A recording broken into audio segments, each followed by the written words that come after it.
السلام عليكم، ازيكم يا حبايبي؟ اللهم صل على سيدنا محمد عليه الصلاه والسلام. الا بذكر الله تطمئن القلوب. عملنا بقى النهارده القرص القمر دي، عملناها في البيت، القرص الطريه الفلاحي. بصوا ما شاء الله عامله ازاي، بصوا ما شاء الله. عملناها بطريقه سهله وبسيطه في البيت اهي.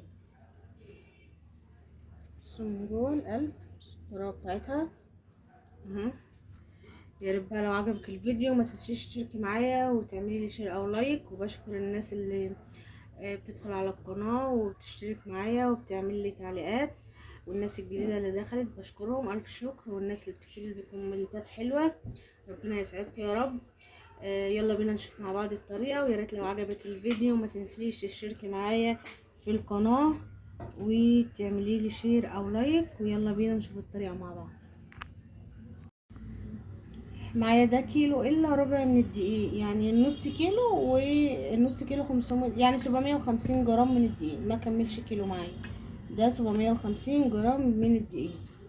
معايا بقى هنا معلقه كبيره خالص من السكر، نص معلقه من الملح، نص معلقه من البيكنج باودر، مش عندك خلاص معلقه كبيره من الخميره الفوريه، معلقه كبيره خالص او معلقتين من السمسم لو موجود، حابه تحطي بقى اي منكهات، شمر، ينسون، حبه البركه الموجود عندي. انا الموجود عندي معلقتين من السمسم. هحط برضو ظرف من الفانيليا بتديها ريحه حلوه برضو، تخلي القرص ريحتها حلوه بصراحه.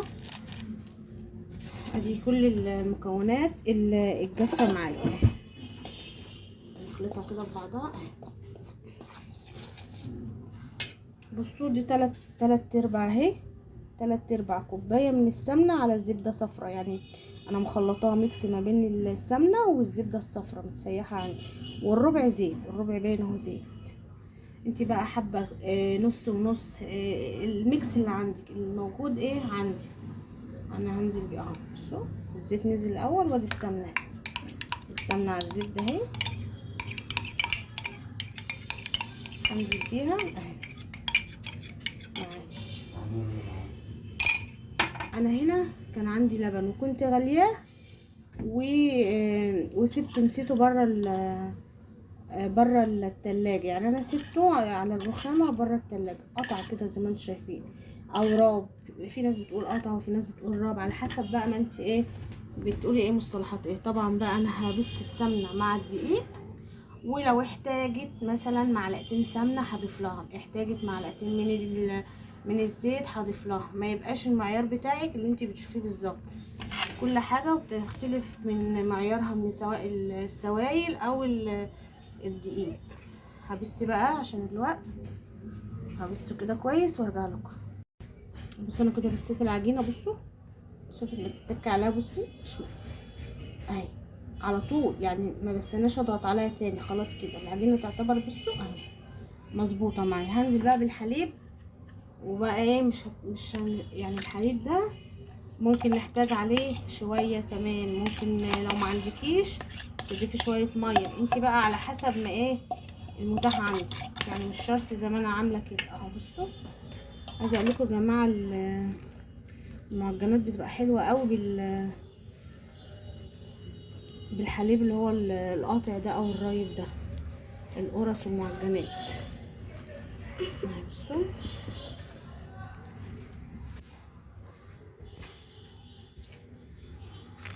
هكمل بقى انا عجن لحد ما العجينه بقى تلم معايا شكلها كده. هتحتاج مني حليب تاني او هتحتاج مني ميه تاني، فانا هقولك هتاخد قد ايه بالظبط معايا. خدت قد ايه بالكوبايه؟ خدت نص كوبايه، خدت 3/4 كوبايه، ربع كوبايه، هقولك بالظبط خدت مني قد ايه على الحليب اللي قاطع ده. بصوا العجينه لمت معايا ازاي اهي، بصوا ما شاء الله لمت كلها معايا اهي. خدت معايا بقى قد ايه من الميه؟ المج اللي انا كنت عامله فيه السمنه خدت منه 3/4 كده، 3/4. انا حطيت ربع في ربع في ربع، 3/4 المج. انت بقى حسب الدقيق عندك ما هيلم بقى، هيحتاج ميه قد ايه، ممكن ياخد ربع كوبايه، ممكن ياخد نص كوبايه، ممكن ياخد يعني المج كله. شوفي بقى انت بيختلف من حسب العجين. بصوا العجينه لما معايا اهي وطريه، بس انا لسه هخدمها كمان شويه في العجن يعني اهي. بصوا ما شاء الله نضفت الطبق وبقت معايا عامله ازاي اهي. يا سلام بقى لو في المرحله دي عندك معلقتين 2 من القشطه او وش اللبن وحطيتيهم في المرحله دي، هتخلي ريحه القرص عندك قرص فلاحي 100%. الريحه بقى اللي كنا بنشمها زمان، ريحه القرص اللي قلنا الله حد خبز قرص، حد عامل قرص فلاحي، الريحه الحلوه دي.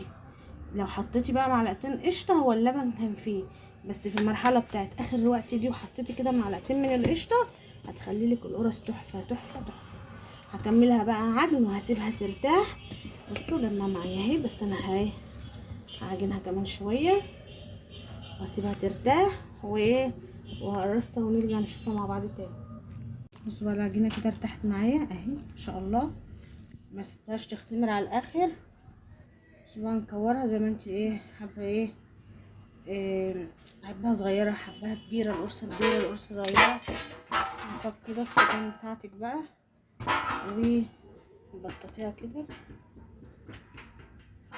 انا مقطعاها صغيره، ما بحبش القرصه كبيره، بحب القرصه تبقى صغيره كده اهي. هرصها كده، هعمل واحده كمان. عندك بقى سمسم وحبه البركه، حابه تحطي براحتك اهي ما شاء الله. بصوا العجينه عامله ازاي ومرتاحه معايا اهي. هخلص بقى الباقي الكميه وارجع لكم.